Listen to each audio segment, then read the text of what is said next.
Yes, welcome to another episode of Tactical Tuesday. We got some great questions to start up the show. We've got what we're covering with the game of the month, how the theme's going to change based on victory conditions. And at the end, we'll talk about things you can do when shit's hitting the fan and your dice aren't coming and his dice are coming. So a couple little tips down at the end of the session to make sure that if your game is going south, things you can do to repair it, and maybe, just maybe, your dice will come around and help you out in the end. But those decisions have to come first. Let's get to it. I hope you enjoy the session. Thanks a lot. I think that's the difference. I try to make both games of the month similar themes of victory conditions, sort of thing. I don't know if you watched the video I made last night, but you know, the first one was, you know, both of them had to deal with exit victory conditions. And so this one I want to just use, okay, you know, go capture something. And then the next one might be casualty victory points and so on and so forth.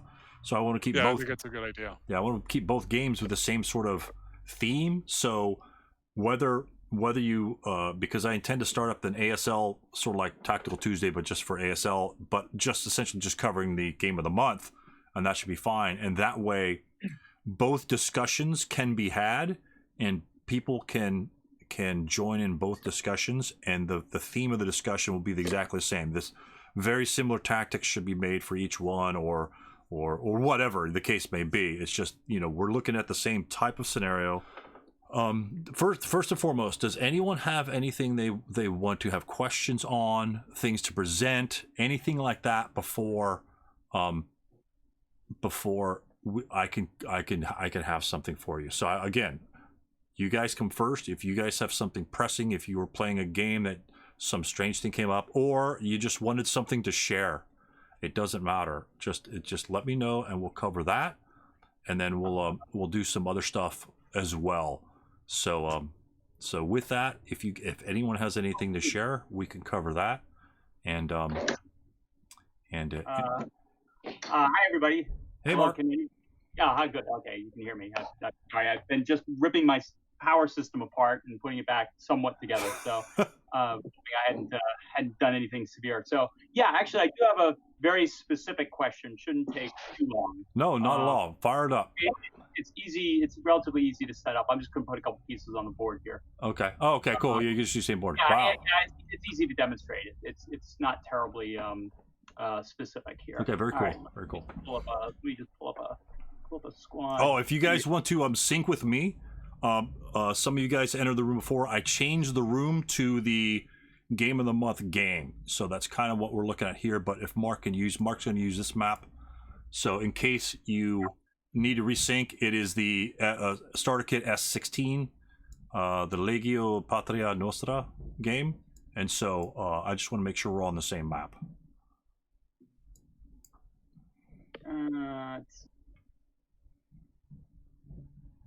This is kind of crazy.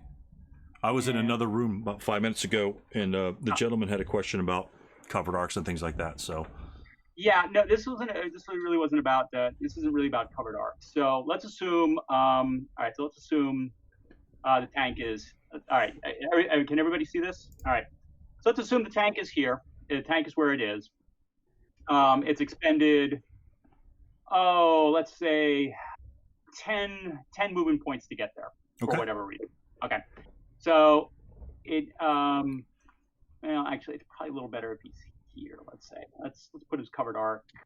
Let's put his covered arc that way. Yeah, okay, good. That's probably even better. Okay. So all right, so let's assume it's actually 11 to get there. Okay. So he decides to move here for 12. One more important thing, sorry. He is CE. Okay. So he's 12 to there. The Russian squad says, "Ooh, time to go killing some crews," and he fires. Okay, and because this is me, of course, I roll crappily. So, however, I do leave 2 residual there. Okay. Right. Yeah, assuming he didn't cower or anything like that. Yeah. So there's 2 residual there. Okay. Now the tank expends his 13th MP to stop. Okay, Does the crew take a 2+2 residual attack? Now, they aren't simultaneous actions, at least in the sense of you expended your 12th MP to move into that hex. I fired, and then you expended your 13th MP to stop. What do you guys think? I mean, that you could come up with all sorts of, like, if you tried to lay smoke, if you had a tank that had smoke capability, anything that the tank did expending movement factors in that hex, would it be subject to the residual? Right, and so my sense is, well, that includes stop. I mean, stop is an expenditure. Yep. Just like everything else, right? Just like Craig said, smoke, dropping smoke or right. If he tried to drop smoke, or I mean, I don't know what it's not much else he could necessarily do, and that would expend MP in motion. But certainly dropping smoke would be the classic example, and certainly everybody would go, well, of course you take a 2+2 then, right? Because infantry does that all the time. You get into the hex, you lay some residual, and then you try to do some smoke, or you place a DC or something like that, and sure, the unit there has to take the residual attack. Right. Or if I might even be a little bit more, what if you're back there, you don't have the residual, and rather than movement 11, you're like at 7. Yeah. And you're not paying attention. You go 8. Yeah. You fire in there with 2 residual, and now you've got to delay for 9, 10, 11, 12. And but the residual +2 all of those delays? No. The residual specifically says, if you look at the residual rules, it specifically says you can't take and you can't be affected by the residual again unless it increases for some reason. Or you become more vulnerable. Right. So the classic example would be like, all right, if the crew for some bizarro reason suddenly decides, all right, I got to go CE now. Okay, then he's certainly becoming more vulnerable at that moment. So then he would that's the moment he'd take 2 residual. Right. Right. But you're not becoming more vulnerable when you. Well, let's assume you stop. I'm sorry. What was that again?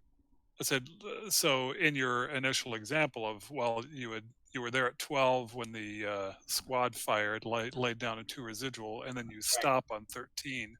You're not more vulnerable. There's but you've never been affected by the residual fire. Oh, right. That would be the first time you're affected by the residual fire. So and in the stop scenario, that would be your 13th MP. You have never been affected by that residual, so you have to take the residual check. Right. And so if it was the delay, in the delay example, you'd only take it the once, and then unless for some reason somebody laid more residual sometime in the middle of your delay procedure, because anybody can interfere at any point along that delay. We just kind of say, I delayed to 14 just to be convenient, but somebody can fire at you at 11, 12, 13, whatever. Right. Right.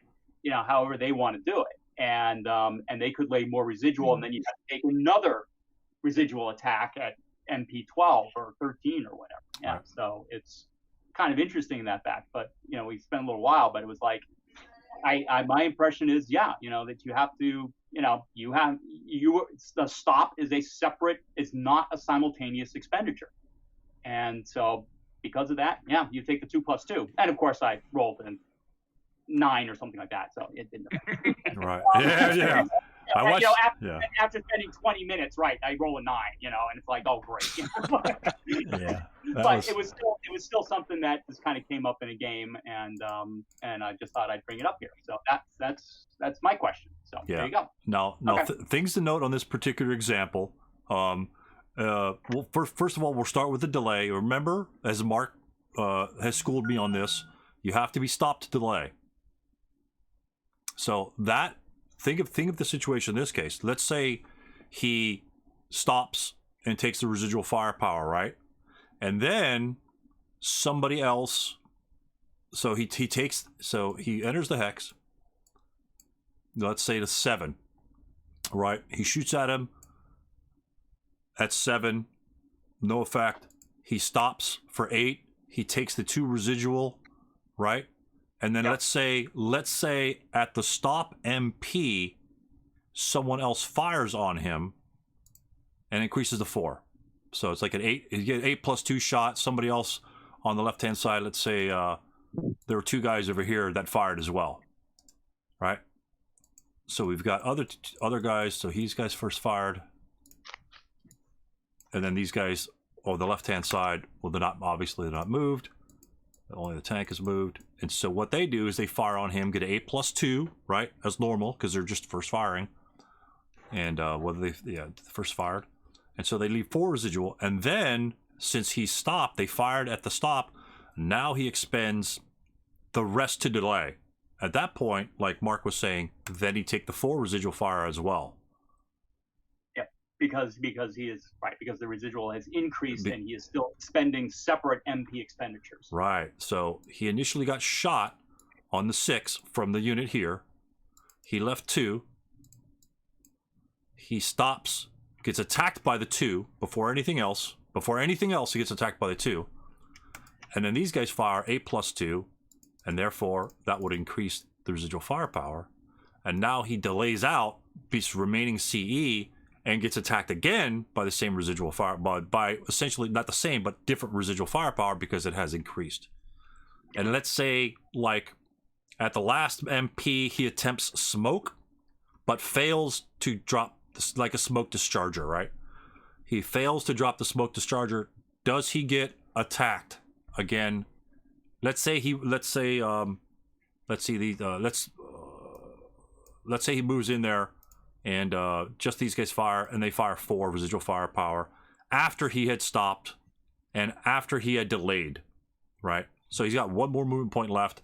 The guy tries to drop a smoke discharger and fails. Does he get attacked by the 4 residual?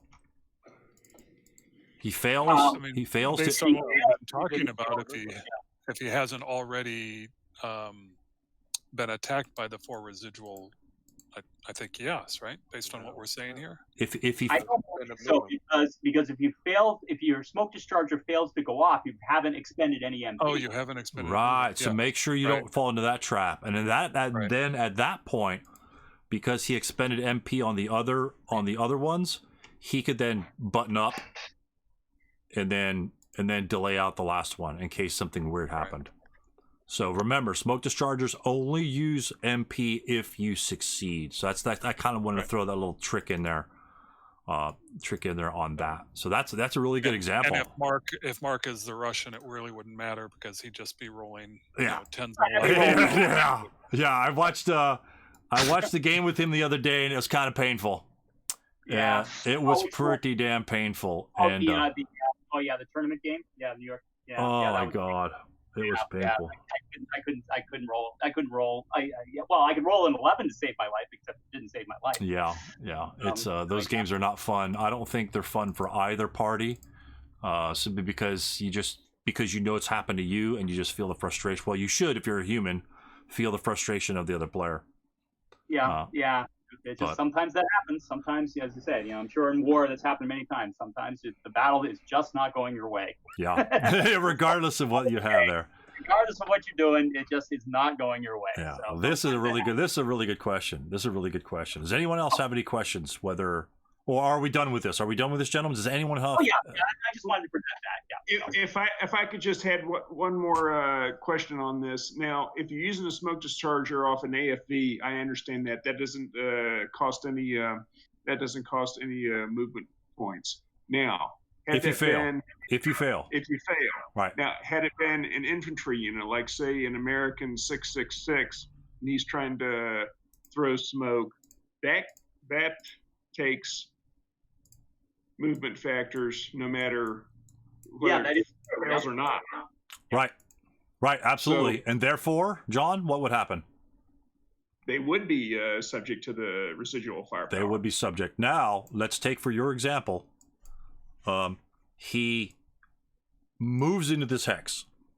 Right. And gets fired upon, and he's fined. And then he moved into the hex. And then he drops smoke. What would be the modifier for this unit? From the residual firepower. Residual attacks first before anybody else attacks. The residual gets him first. Oh, did he place the smoke or not? And where was he placing it? Was he placing it in his own hex? It doesn't matter. Well, it does, because if he places it in his own hex, then that happens. That the action happens. Oh, right. Because that can negate. So let's say he places it at 01. Let's say he places it and fails in 01. Okay. Yeah. Okay. Fails no one. Okay. So then it's a 4 down 1. It'd be at least moving in the open. 4 down Depends 2, on if it's assault movement. Right. Well, you'd have to say whether he was declaring assault movement. Right. Yeah. I just said he moved in there, so therefore non-assault movement. So that would be a 4 down 2, right? Yeah. Okay. And let's take for the next instance. He assault moves into here, gets fired upon, is fine. Let's say he drops smoke in his own location and succeeds. What's the attack at? No, it's a 4 plus 2. 4 plus 1. He's not assault movement. Right. Plus 2 for the smoke, minus 1 for the non-assault movement. Does the smoke apply?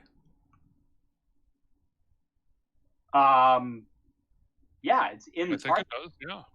Yeah. The smoke would not apply. Explain. Just as the smoke, if anything, will only eliminate the open ground. Minus 1 first fire movement in the open. Right. Because if you moved, just as what happens is the smoke, with regards to residual, now in ASL there's things called fire lanes, but not in the other. So if he moves here, and this unit fires here, let me make them bigger. There we go. I'll just move them closer, so they're full firepower. So if this were the instance, how much residual would they leave behind in that hex? If you had the smoke in there? If the smoke were already present. I want to make sure I'm doing this right. I don't want to lead you guys astray. Yeah, it'd be a 1. 4, 2, 1. It'd be 1 residual. Right. And so let me show you. There'd be 1 residual in P1. Yeah. Well, let me make sure I don't screw this up. Okay, I can't find it for some reason. I can't find it. Residual firepower.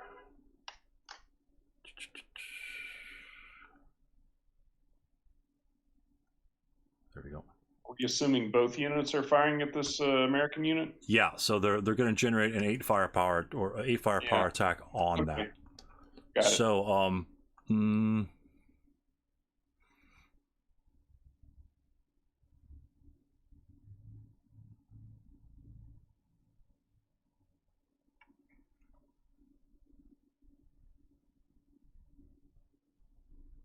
okay, okay. All non-hex side TEM and smoke hindrances. Okay, yeah. So the smoke would apply. You guys are correct. I want to make sure that's correct.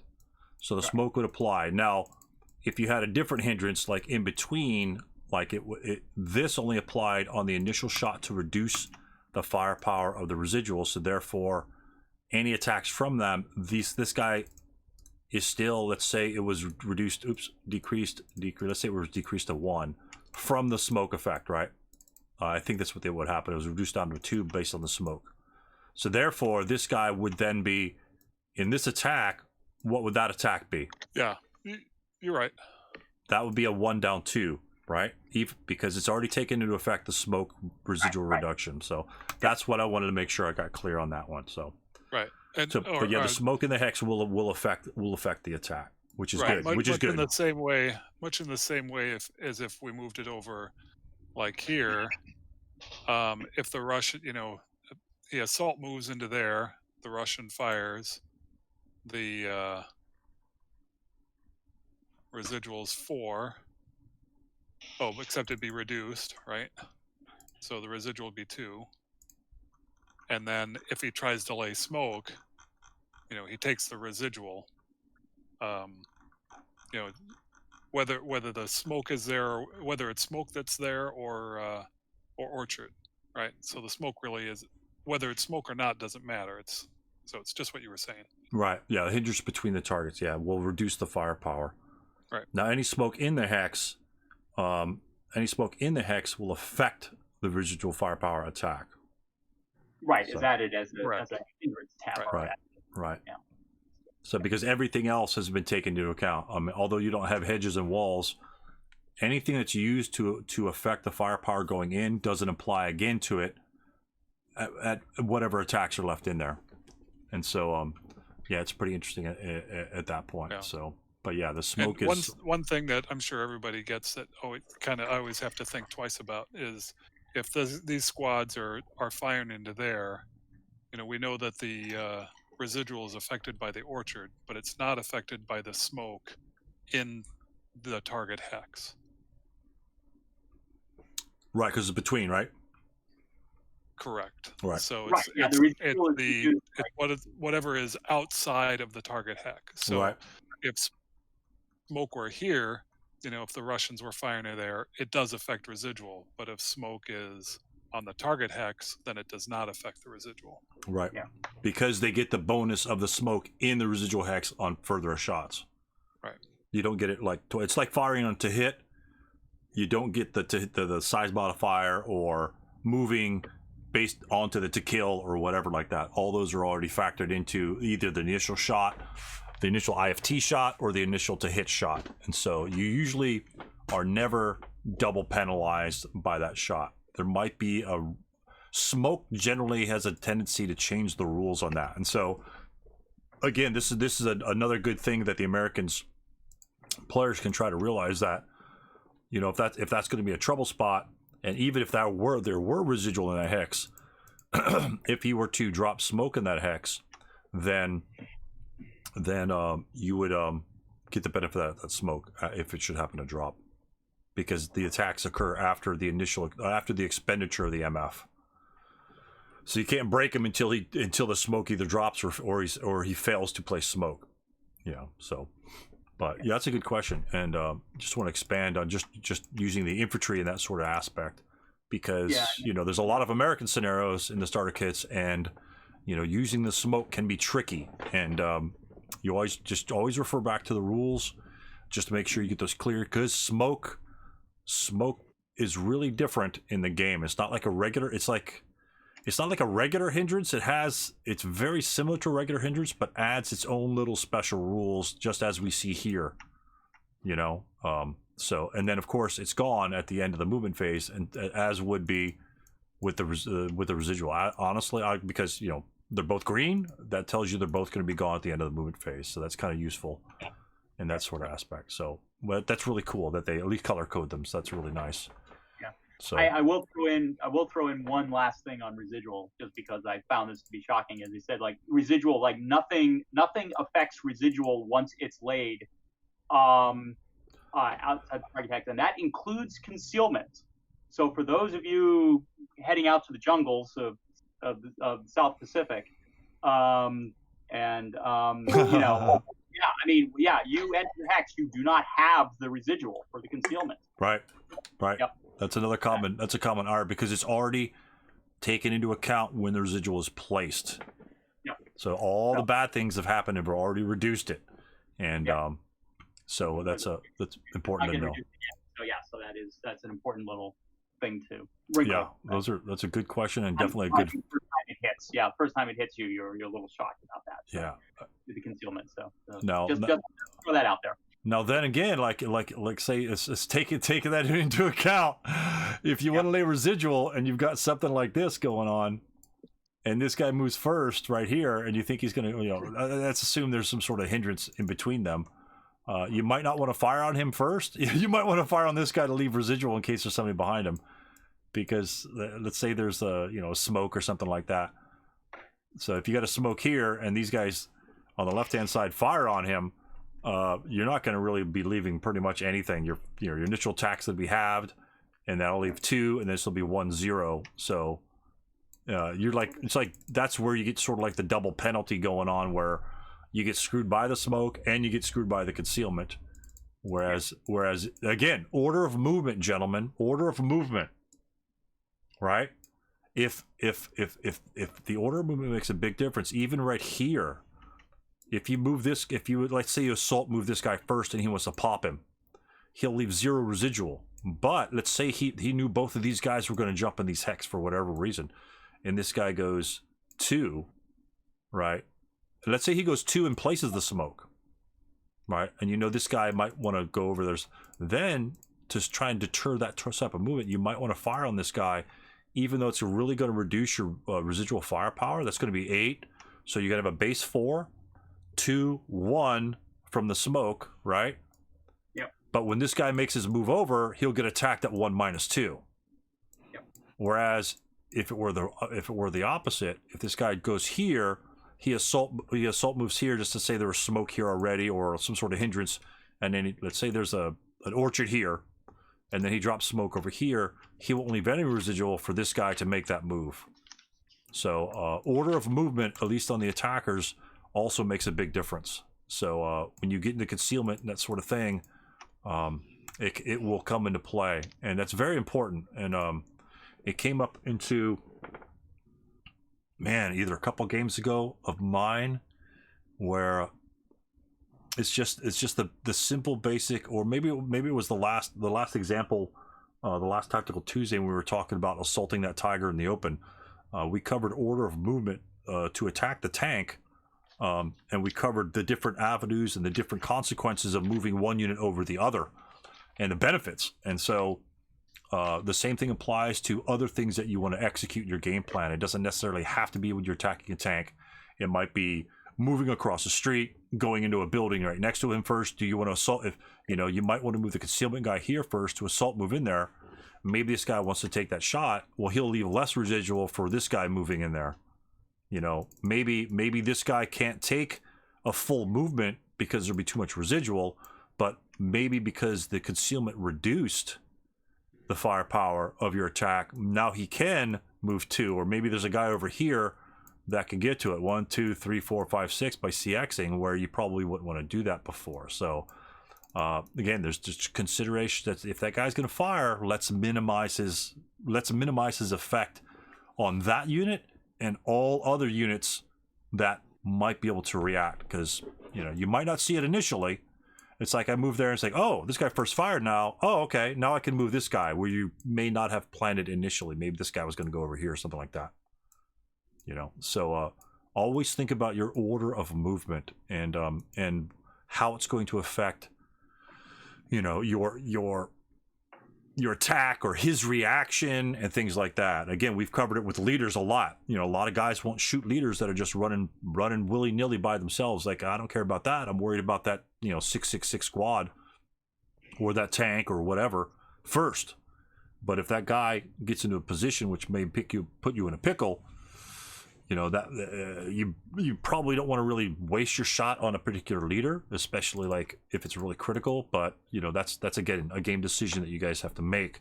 But be wary of what he might be trying to do. And if you notice him swapping swinging a leader or a hero or whatever you want to do, if he's got a leader here and he busts ass and tries to get over here by CXing, let's see, he's here, goes 1, 2, 3, 4, 5, 6. Why would he do that just willy-nilly? And this guys are gone. Why would he? Well, who would do that? Well, maybe he's going to be pressuring you hardcore right through here or something like that.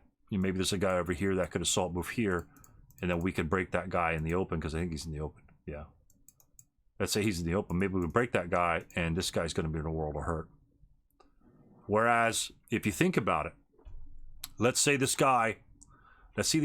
again 8 morale. Let's say they're 8 morale units. So if the assault moves here, that'll be like an 8+1, right?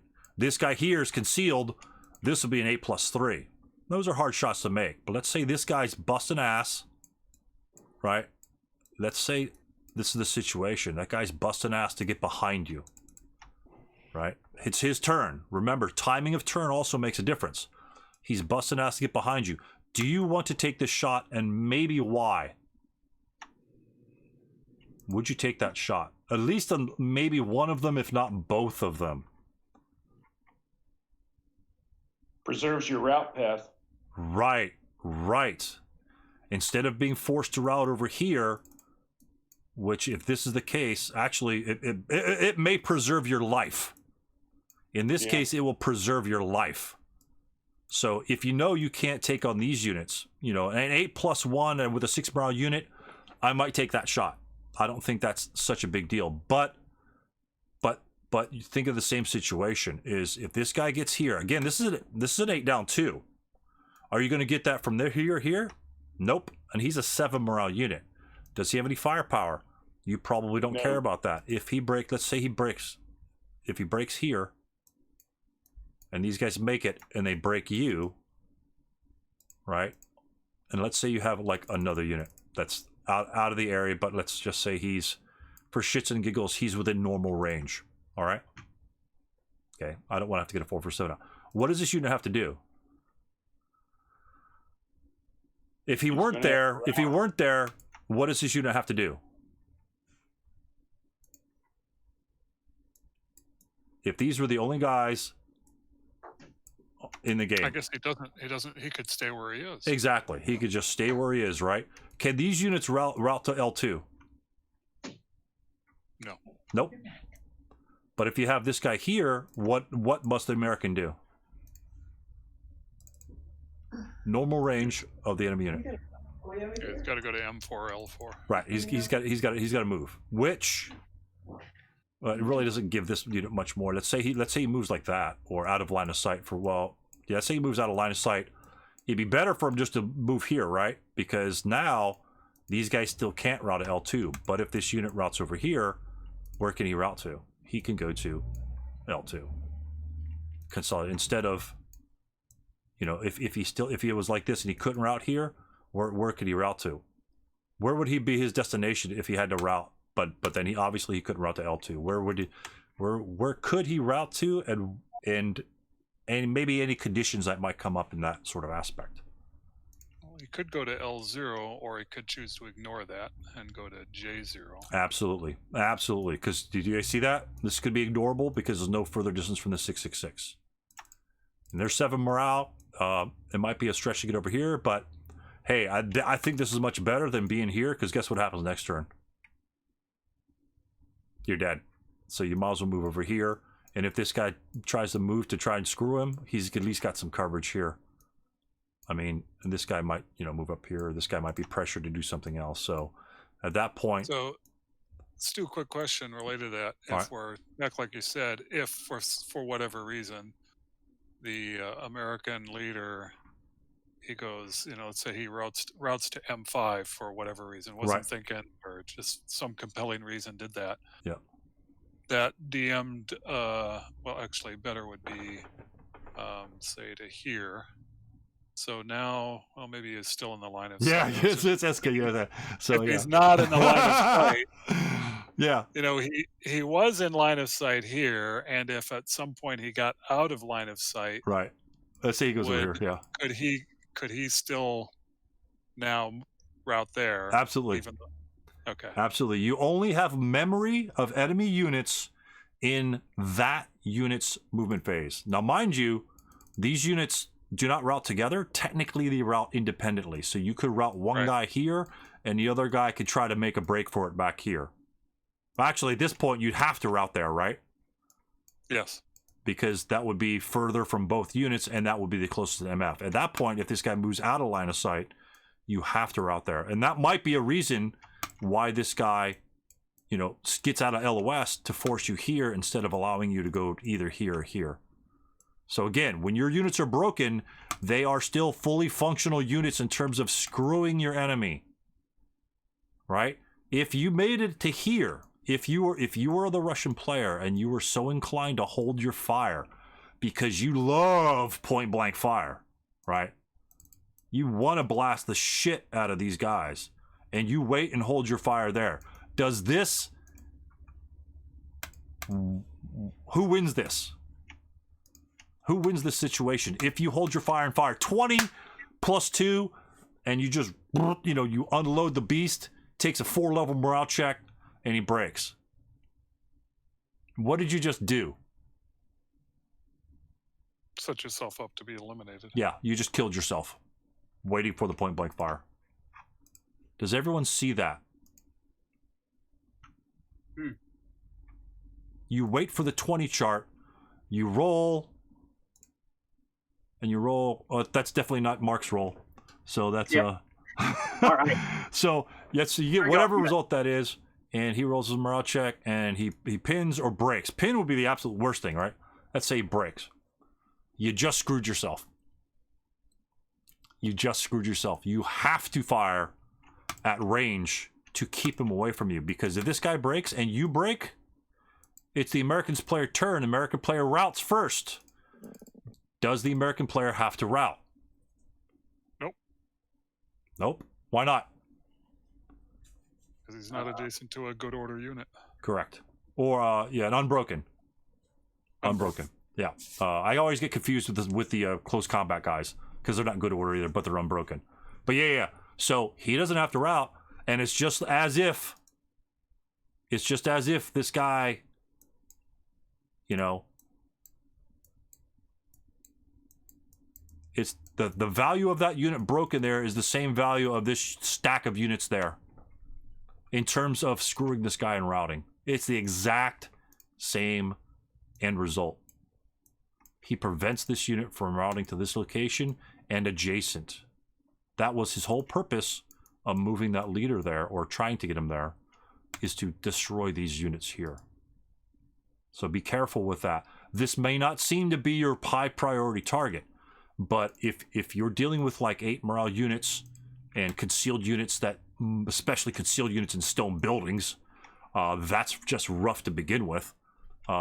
Even if you break this unit over here, he's a very low. He is the lowest priority target, even though that might be the best shot, other than -2. Why is that? Why is he the lowest priority target? Let's say you let the 7-0 get here, and you first fire on these guys right here. Let's unbreak these guys. Let's say this guy goes here, and you roll like a 3, and he takes a 2 morale check, and he breaks. Okay? Tell me what happens in the route phase.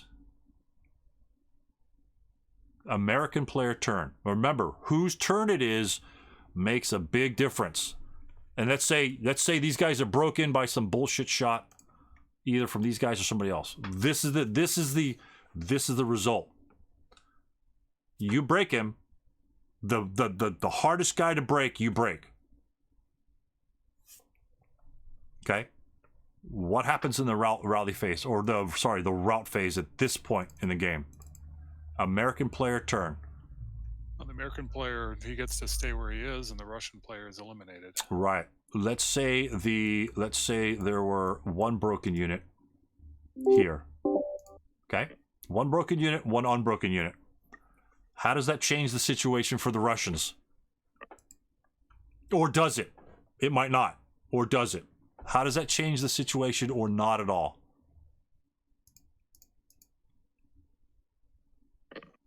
So I guess if the American player just routes to there, end result's going to be the same.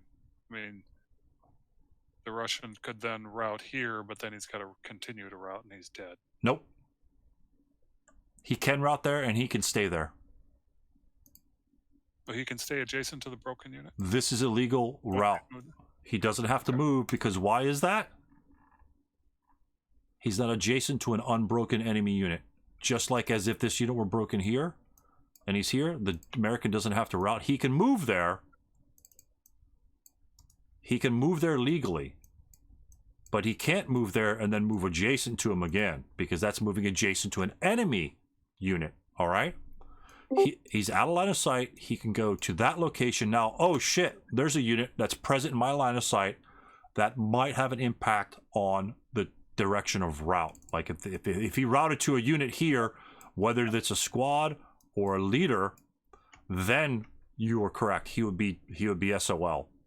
But if only broken units are in that hex, he may end his route there because he's not adjacent to a in starter kit, I'm just going to say an unbroken enemy unit.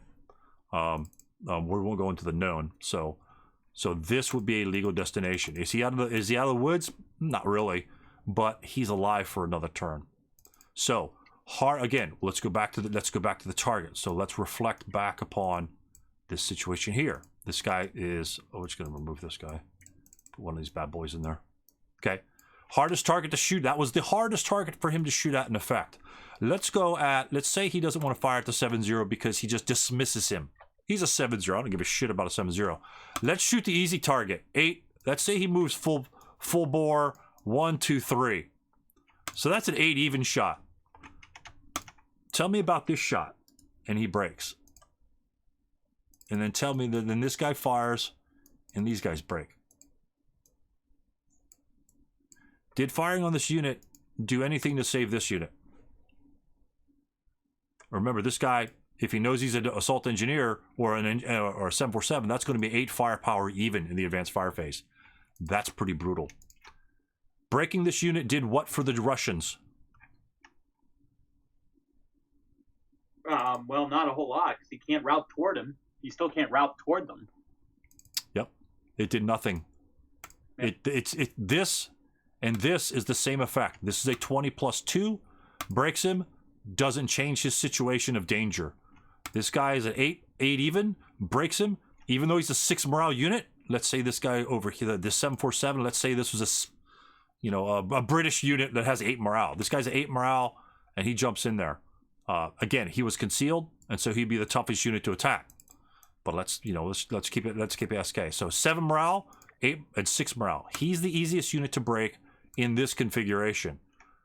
He is the last unit you want to fire at in this particular instance. He is the last unit you want to fire at, even though he's the easiest to break. This here is what you're looking for.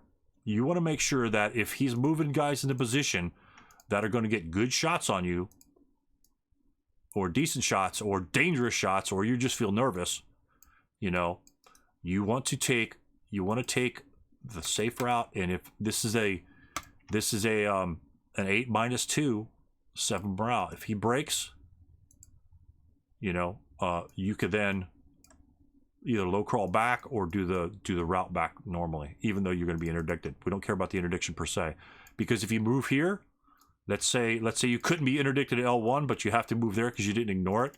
You're just going to be eliminating X route, and so for all intents and purposes, you lost. What do you lose when you fail interdiction? Let's say the first unit breaks and he's interdicted. First guy moves, and you move here, and he fails interdiction check. What do you lose? Half squad. All right, and then say he passes here or is out of range, and then he makes it here. So you have a half squad here. And then this unit, let's say he fails interdiction, half squad. And then out of interdiction, makes it. Okay, so you have, for all intents and purposes, you have a squad that you had survival. You saved a squad. Is he good order? No, but he's still there. He could either block units' movement in that particular hex. Maybe that's a victory condition hex. Maybe not. Maybe it's an exit. Whatever.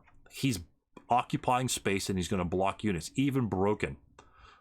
So versus that, let's say you safely move here, but yet you're DM'd. Again, what we covered before, the American simply moves into this position, and now you lose both squads. Whereas over here, even if he moves 1, 2, 3, I mean, he could go 4, but let's say you had some sort of bullshit coverage over here that deters him from moving that far. This unit can still at least low crawl or route. And now he's a distraction for this unit that might want to chase him down. For those players that really like to try and screw broken units, they might get distracted and want to just finish off those units. So don't paint yourself into a corner with your broken units. They're easily eliminated. Please don't do that. You'll lose a lot of games. You never know if these guys go over here and they're half squads, right? Let's say they're half squads, and they were DM. They're DM during your turn, right? And so the American does something else. He's over here and he's fighting Russians up on the hill, some bullshit like this. And then your turn comes around. Let's say you rally one of these guys with your self rally, just one. It's a 6. It's not bad. It's a 6, and now he's got a real unit. And let's say you've brought up some other Russians, right? For whatever reason, let's say for whatever reason this guy gets broken. Breaks, right? What are you going to do with that 227? What can he do? These guys fired. What can you do with that 227? that piece of garbage 227. What can you do with that guy? And let's say this guy over here moved or something like that. It's either you prep. Let's say you prep fired. Sorry, wrong phase. Your turn. Those guys rallied. You prep fired these guys, and broke that 667 out of that location that you were defending earlier. And let's say this guy. Let's say you had another unit, because again, 227. Who gives a crap about a 227? Order. Oops, sorry. Oh my goodness. Let me just undo that. I'm smart enough to finally learn how to use the undo feature. So let's say, all right, let's say this is going on. 227 here, 747 here. He hasn't fired yet. Let's unmove him. Let's get messy. This guy's unmoved. How do we get this unit to L1? And why would we want to get him to L1? Why do we want this unit right here? Well, that would force him to route, and he would not be able to. Okay, so by virtue of breaking him with these units, he is now eliminated. This 8 morale unit, who can't even run away in interdiction, is just get destroyed by the 227 that we saved a turn and a half earlier. Now, for him to do that, and he knows that's going to happen, what must this unit need to do? What must this unit need to be preoccupied with? Well, almost certainly probably fire to save him. What do we as the Russians need to have this unit do? He needs to fire on somebody else. Yeah. Something like that might get him to fire on somebody else. Something like this, damn well better believe he will fire on him. What's the result of this unit here? What's the worst result we can get, gentlemen? That's going to be a 12 minus 2, correct? Yeah. Could be a 4 will eliminate him. Yeah. If we are playing Mark, you don't have to worry about that. That's right. You don't have to worry about that. That's the best roll you're going to see from Mark right there. So you get a 2 morale check, even if you get a K result on this guy. Talk to me about a K result. Let's say you get a K result and let's say he passed the morale check, because I don't want to have to break him. Let's say he gets a K result, K2, he rolls a 2 morale check, and then he pins. The damn pin always comes up, all right? He blasted. He shot everything he had on this guy. Is that a good exchange? We lose a half squad here. What does he lose over here? Yeah, he's going to lose a full squad. Yeah, he loses a full squad, and perhaps a victory hex. Certainly position, because you're just going to advance in there. And now, even if this unit is broken and has to route over here, I mean, and this other unit advances over here for whatever reason, even if the guy assault moves over here, at least it's a 4 minus 1. It changes an American position of strength, right? Because a turn and a half ago, gentlemen, not prep fire. Oh my God. A turn and a half ago, you took the interdiction, or maybe 2 interdiction checks, and you came out of it with 2 half squads, or maybe even 1 half squad. Let's say one guy just got vaporized, and again, you're playing Mark, and don't worry about Mark. He's just gonna. There you go. There's Mark. He takes 1 interdiction check and he vaporizes in L1. All right. So and then the other guy makes it, and he also fails the morale check, but he makes it the half squad. Turn and a half later in your rally phase, this guy, a 6 is not a hard to roll, and there it is right there. Boom, the 6, the rally, and then he pops up and he's ready to play ball. Is he going to blow people up in stone buildings? Nope. Not unless they break. Now he blows them up. Just like leaders. 227, nobody cares about him. You don't even pay attention. The only thing these guys are going to do is cut route pass. Most likely in village, point blank against woods, that's 4+, that's 4 even. That's not bad. But against stone buildings, you just laugh at them. You just run around them all day. But this is what we're looking for, people. We're looking for this guy to come back into play later in the game. Therefore, it might be worthwhile, especially depending on where they route. Or do they route out of the way? This is kind of out of the way, right? Board edge, the victory hex is over here. He's out of the way. He's out of the game. Everyone thinks this guy's out of the game. Is he DM'd? Everyone's laughing at him. Hell, even the spectators of Mark's Games laughing at this guy. So we lose the DM, and then that 6 comes back into play. The 6 comes back into play. And then when it does come into play, now he's behind the Americans that may have to break. Is this 747 going to be bothered with a 227? Yeah, he might. If he's scared of him, that's another thing that you can do. You might scare him with this 227.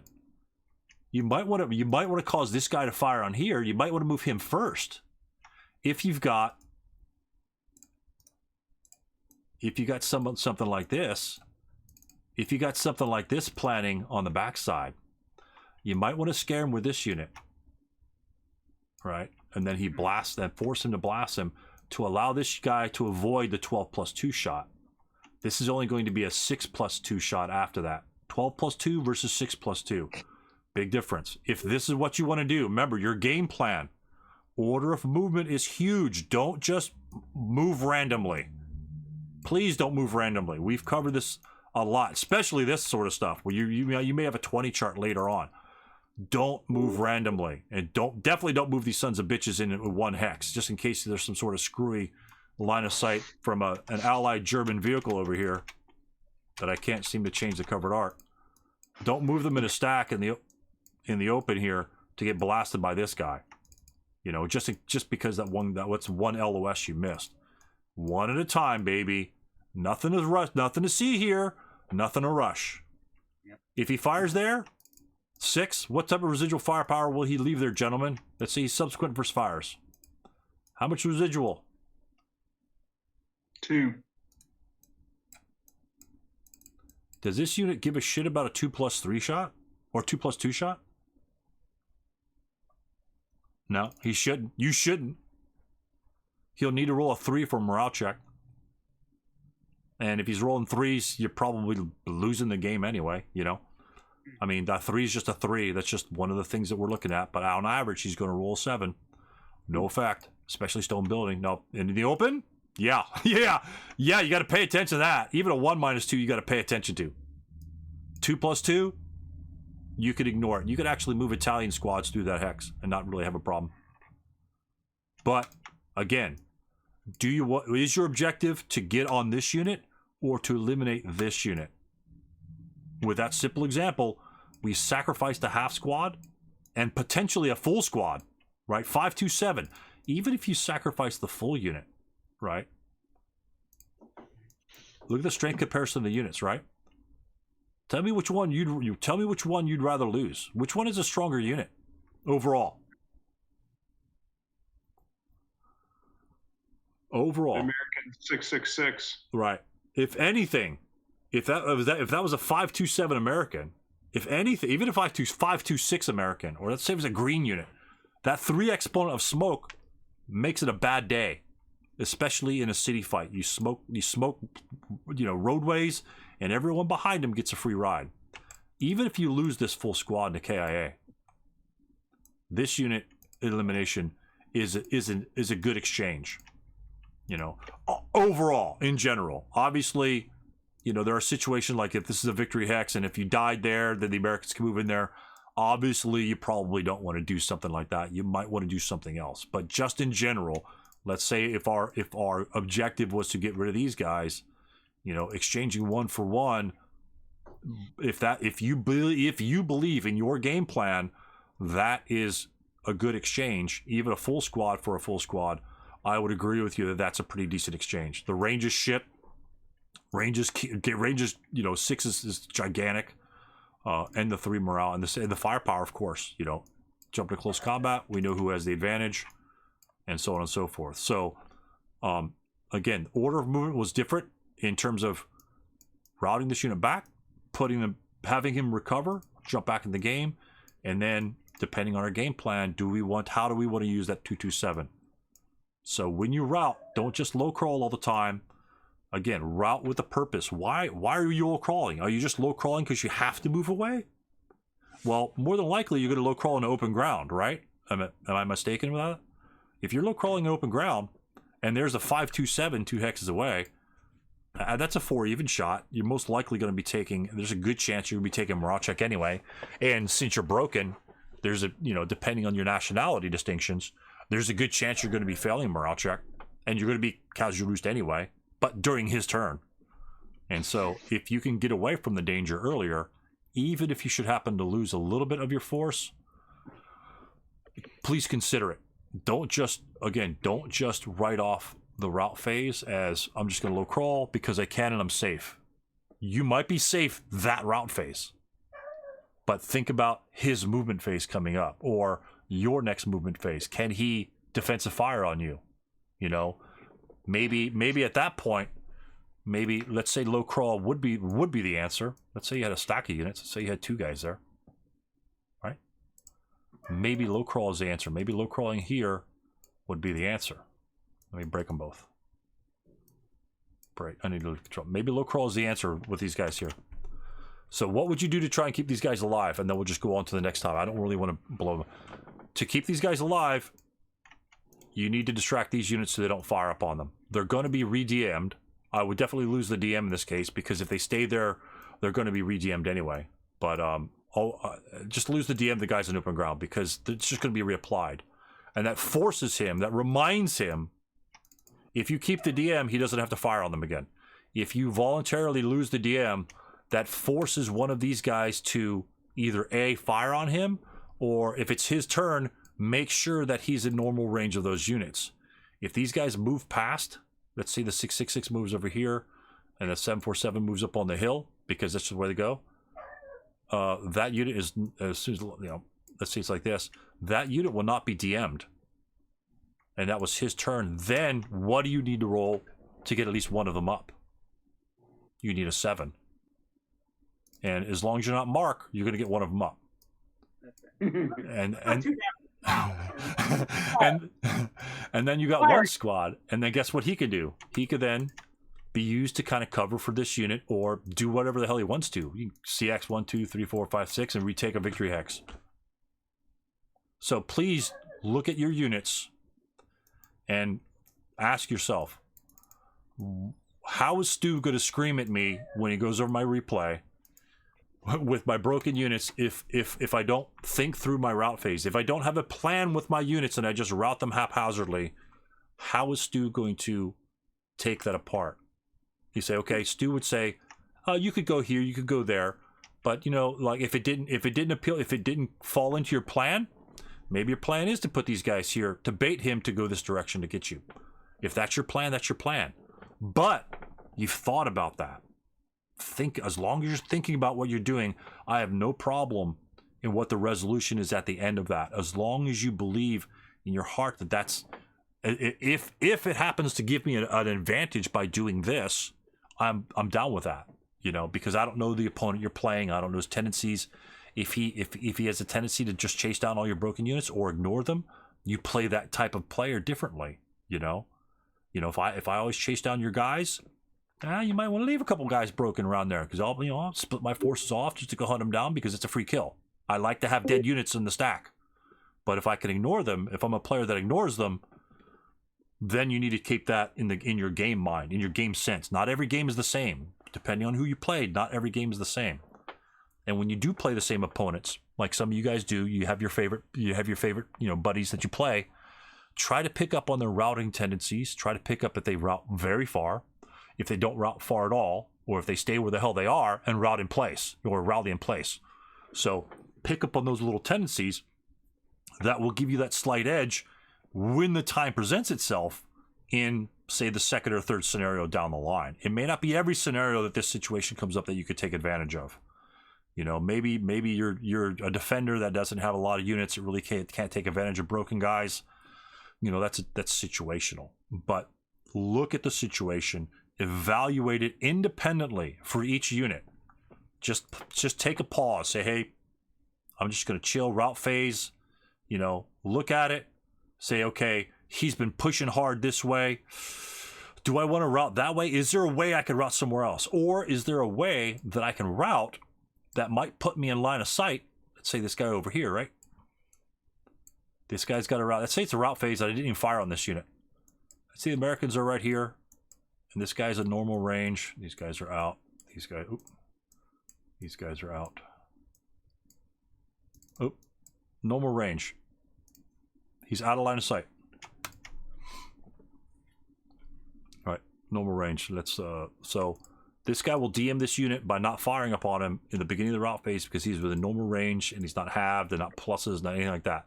So he automatically becomes DM. And then if you could route in such a way that let's say your route direction had to be this way, or you had to go to here or something like this. Let's say this wasn't here, or whatever. That, or for that matter, let's see if this were.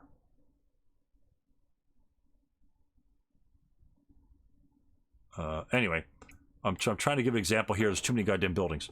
So anyway, keep in mind of units that are not just the people that can see you, but if you can use this unit to change your route direction, right? If you could come up here, right?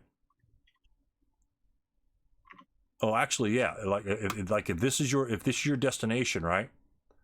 Damn it, it's not gonna work. Anyway, if you can move into such a position where your route destination is here, and if that route destination gets closer there, if it's the difference between this hex or that hex, and this hex prevents you from going there and allows you to route over here, look for those opportunities. It's I'm sorry, I really, this example is just really a piece of shit, but you've seen some of the other examples that we've done in the past.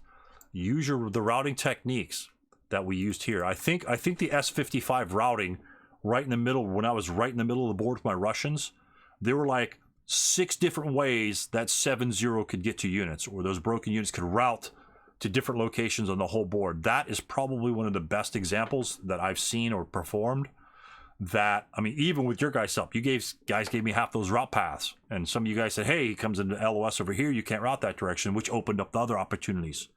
Revisit that particular scenario for that routing thing. So again, I just want for you guys to revisit, to instead of just listening to what I have to say, and like a lot of you guys are practicing kind of what I preach, and because you guys are attentive and you're learning, and I see some of the routings that you've done in your games, and kind of makes me proud. At least you guys, like I said, you guys are vested. You want to learn, and that's good. And that's kind of what we're looking here. Will you miss some of those routes? Yeah, not a big deal. But as long as you're thinking, that's all I care about. Now, if you just go, okay, that guy's here, okay, break over 2-4-6. If you just go 2-4-6, are you routing? No, you're brainless at that point. You're just kind of throwing him away. Now, if that's where you want to go, like say, if I have a break here, I'm going to route him as back as possible. That's fine. It won't take any time to think about that. But just keep that in perspective. Always keep routing in perspective. Again, in my 3 games that I played in that one video, where my routing strategies in each one of those games was different based upon the scenario, the types of units, my type of defense. Where was I attacking? Was I defending?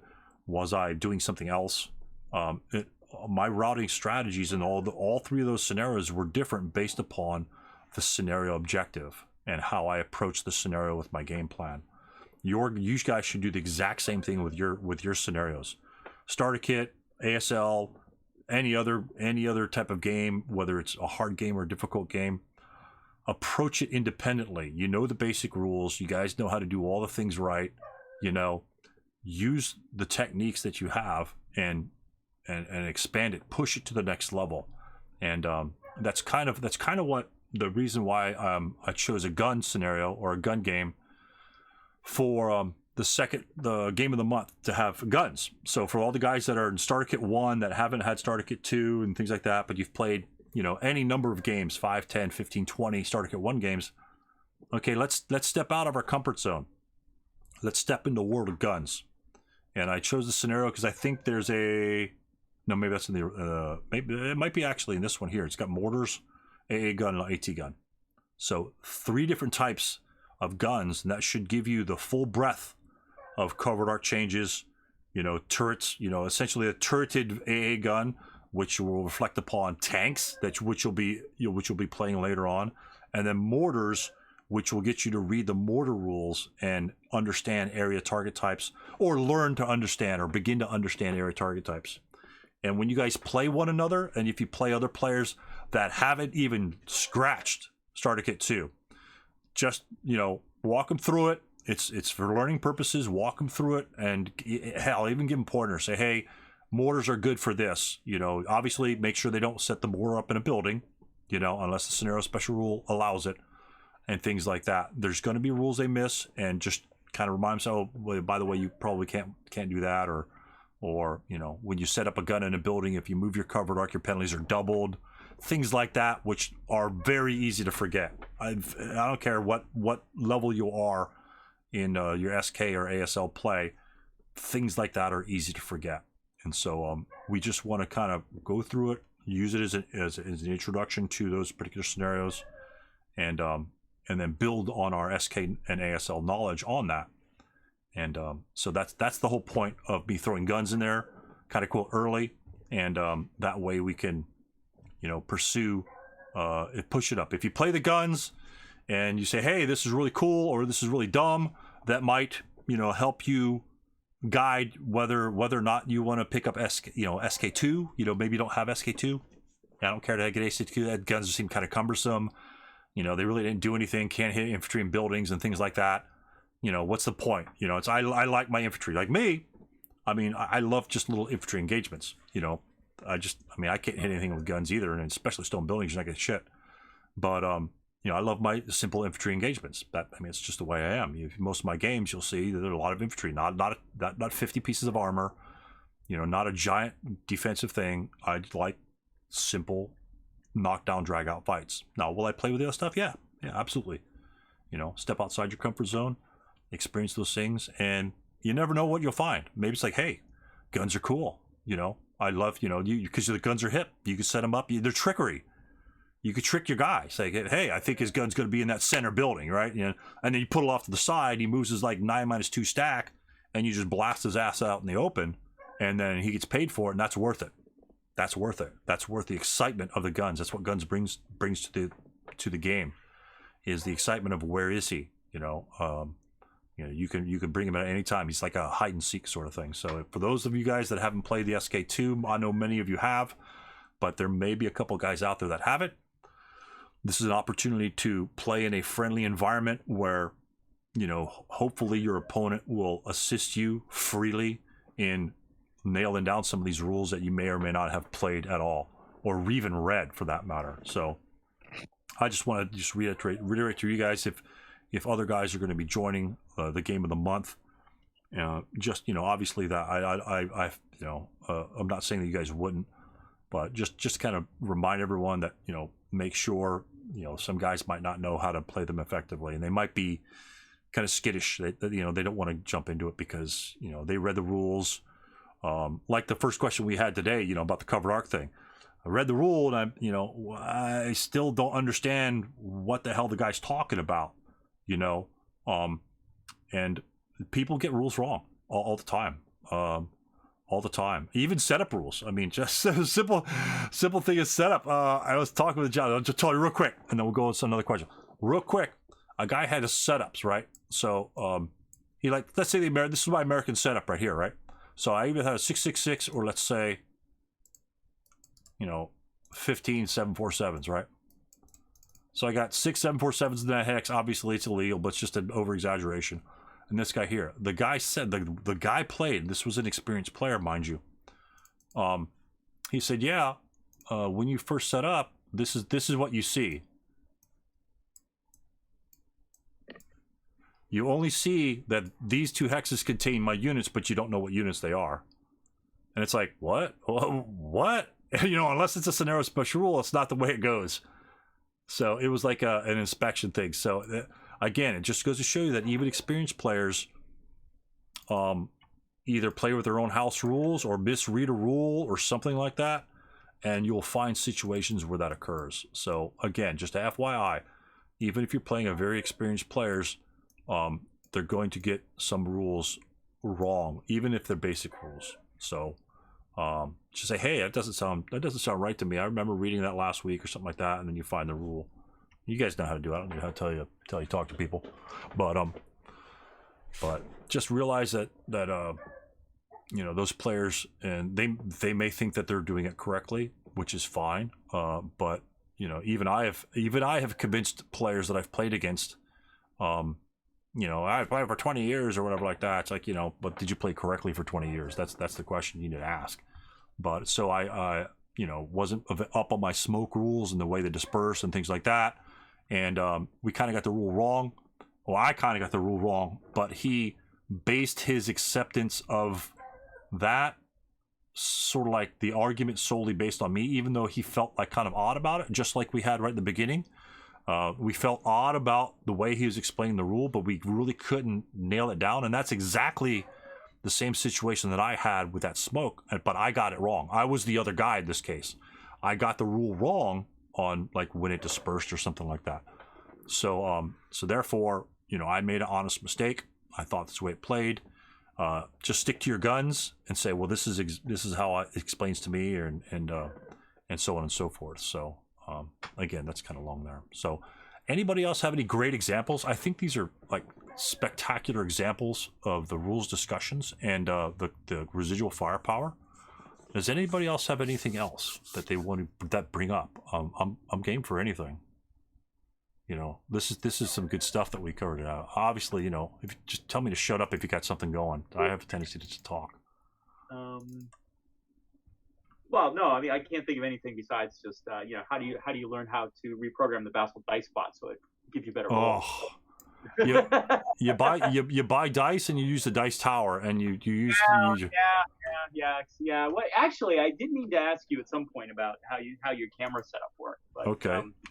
But we'll do that offline at some point. Yeah, absolutely. I'm definitely not going to do it this week because I'm way too involved in another big computer project. But yeah. But it's not that tough. But I got to be honest with you. You know, after watching some of the other videos, like the ASL Real Time guys, I remember watching one of their videos, and it seems like Scott always gets screwed by the dice. I mean, he's always like rolling 12s and double Calgia reducing and shit like that. And then he rolls like 11s and then a 10 and 11 and another 12. It's like, oh God, I'm like pulling my hair out. It's like, good God. And then I've been using dice in my recent games, and I'll be doing another video playing another game, and we're just gonna be using dice like the other videos that I had. It's been a while, other than the tournament games. And I gotta be honest with you.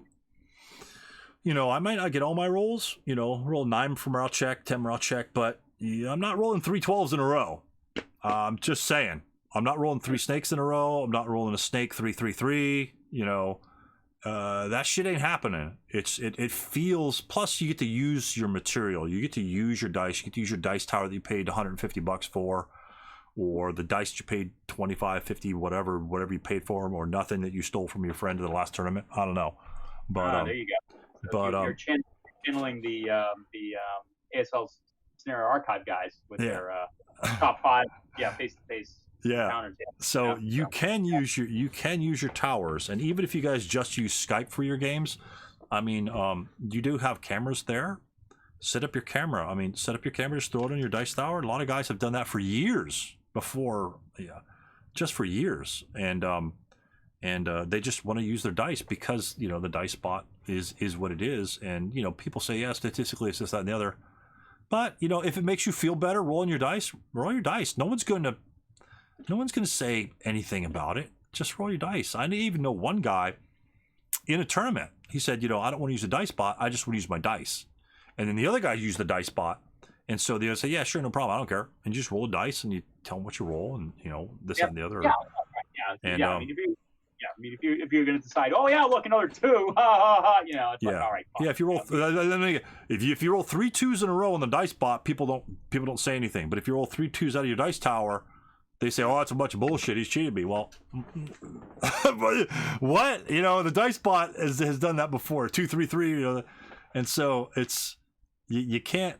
And you know if a guy's probably trying to cheat you or not, like just based on his reaction, things like that. You guys are probably good judges of character. You know, a lot of you guys, you know, have a lot of jobs that have to deal with a lot of different people. So you just pick up those people skills, and it just comes with, you know, being mature individuals. And if he is cheating, if you feel like he's cheating, maybe just don't, go through the game. I've been there. I've been there before when someone cheated me in VASL, and it was through a play by email, and so I found out how he was cheating, and didn't call him out or anything like that. I said, okay, I'm good. I'm done with this guy. So, but finished the game, and it was it was released from the East, by the way. So but kind of crazy. So, but anyway, yeah, pull out your dice tower. Just have the guy say, hey, I'm just gonna roll my dice. Boom, boom, boom. If you need a camera on it, you can get a cheap ass camera. It doesn't actually need to be a real clear picture. If he wants to see it because he doesn't trust you, the cameras are cheap enough. You can get some cameras on wherever for like $5, $10, $15, and just hook them in and just point it at where the dice roll out in your dice thingy and call it good. It doesn't have to be anything special, and he can just look on Skype. There's his roll right over there, boom, and then go back to the game. And I think you'll feel good about it. I mean, I feel really good about when I roll. You hear the clink, clink, clink going down, and a lot of you guys probably have a lot of dice, or if you just like rolling dice versus a dice bot, it's kind of like, obviously you can't track your stats, but if you like to have stats, the dice bot's convenient for that. Absolutely.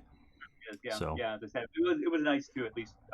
I haven't had, unfortunately, I haven't had a chance to play around with template stuff, and that was nice of I think Craig to at least do the analysis of the game, and that was like nice to be able to go, oh yeah, it really did feel like I was rolling crappily, Yeah, absolutely.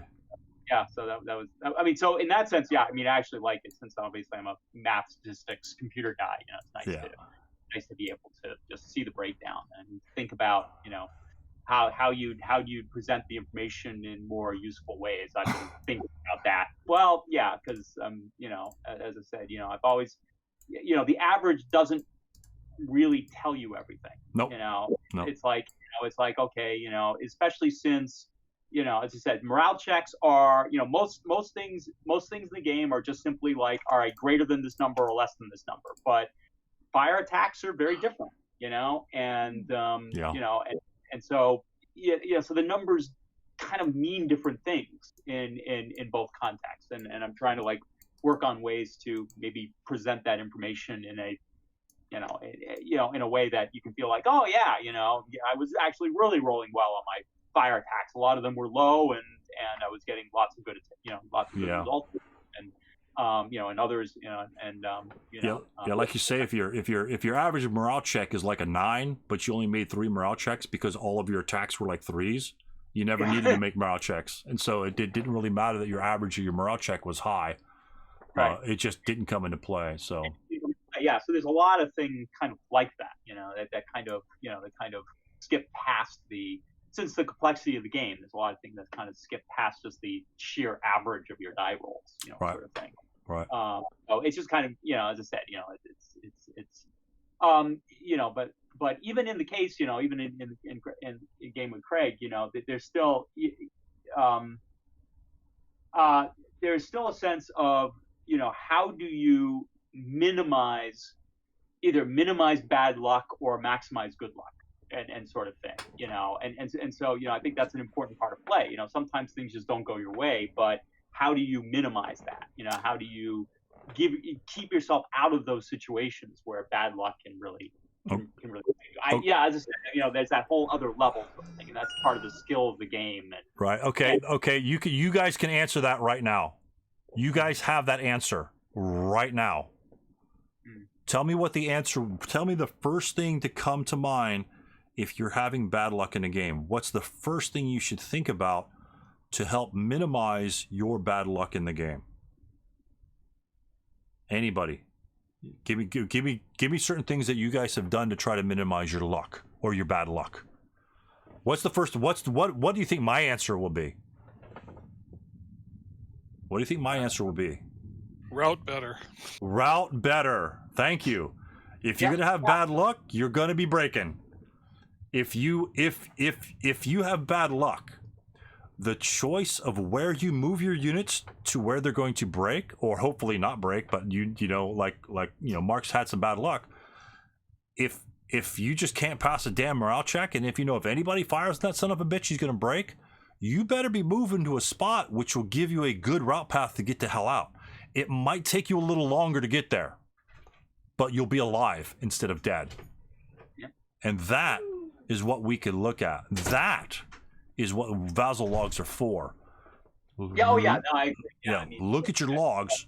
Say, I lost. absolutely. I lost badly in that game because my Right. dice sucked ass.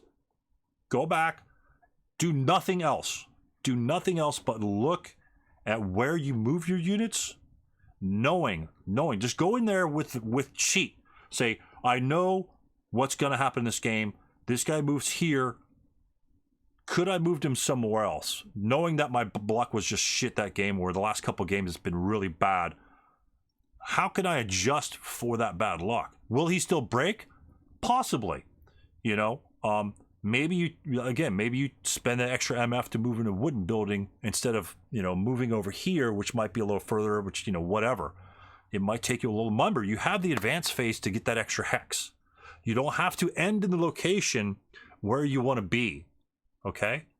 So you can just simply move into that particular hex and you're good to go, right?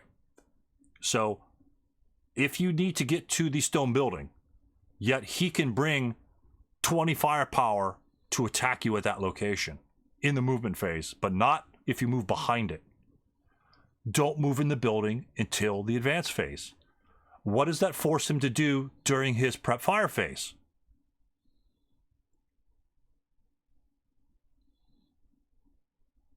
Anything?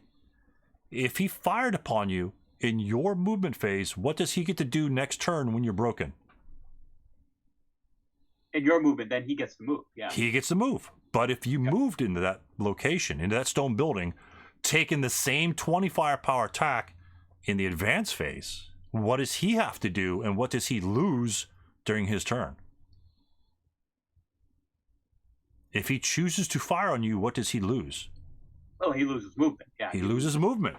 But if you moved in there in your turn instead of advancing in that location, right? If you say I want to get to that building because I have to defend that location, you know, he can't move between your moving and advance phase, move right next to it, and then scoot in there. That's another thing you need to think about.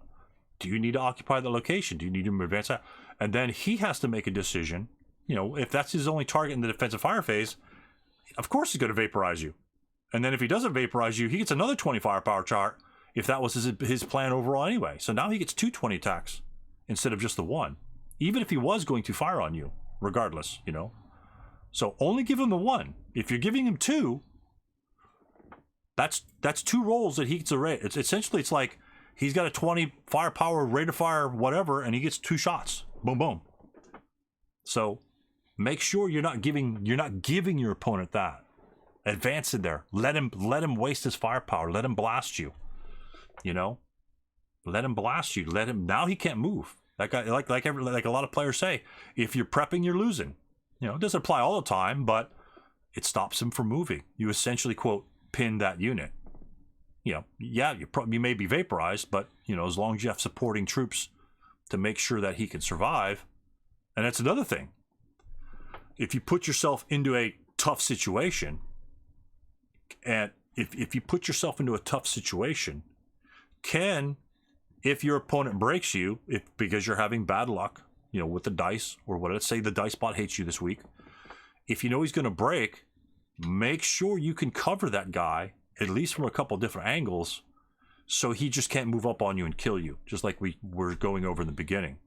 If you move him up and you think he's going to break and then he's just going to move around and kill you, then do we want to go there?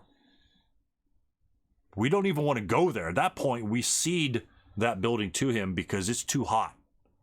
It's too hot for us. Go into a different location. Take a flank. Make him move further. If he's going to get to that building, make him take an extra movement phase to get there because let's cover the road first. You know, instead of that. I don't know if you guys watched my replay of S6 against Phil. I left my 9-2, 8 a medium machine gun and squad in the open road. And the reason why I did that is because I could fire down at a location that I couldn't if I was in a stone building. I left him in the open. He was pretty safe there. I could fire down the road with 12 range because I had a 4.68 and a 5.12 machine gun. I've got 6 firepower out to 12 range with a -2, but I'm in the open. I'm going to rip whatever comes across those open ground areas. I get first fire, subsequent first fire, and final protective fire too if necessary, because I got 9 morale unit, -2 to leadership. If my leader passes, my squad's going to roll 10 to pin. I'm final protective fire, and that's son of a bitch. So he's safe where he is. Things like that you got to look at. You don't need to be in the location that you need to defend that location. So little things like that make a big difference. Like if you're defending a hill, do you need to be on the hill to defend it? Can you be on the flanks of that hill? If there's only 2 squares, if there's only 2 hexes to get up there, you don't need to be up on the hill. Be in front of the hill, be next to the hill, covering the area that he has to go through. All right, well, thank you for joining us for another session of Tactical Tuesday. We had some really great questions this time. Residual firepower and how it affects based upon your vulnerability as you use movement points or movement factors after the initial attack, which caused the residual firepower to be there.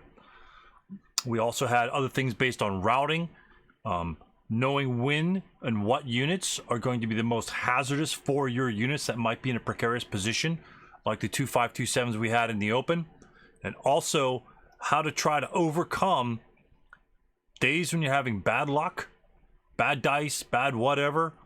Look at other little things that you're doing, other little moves that you're doing, routes that you're doing, target selection that you're doing. Do you move units first when you should be moving them second or third or fourth? You know, bait his shot with somebody else instead of the person that needs to get the job done. So things like that, little things like that, and we'll go over that a lot in the Game of the Month summary, which will be occurring next week. Actually be the 7th or 8th, I believe, of December.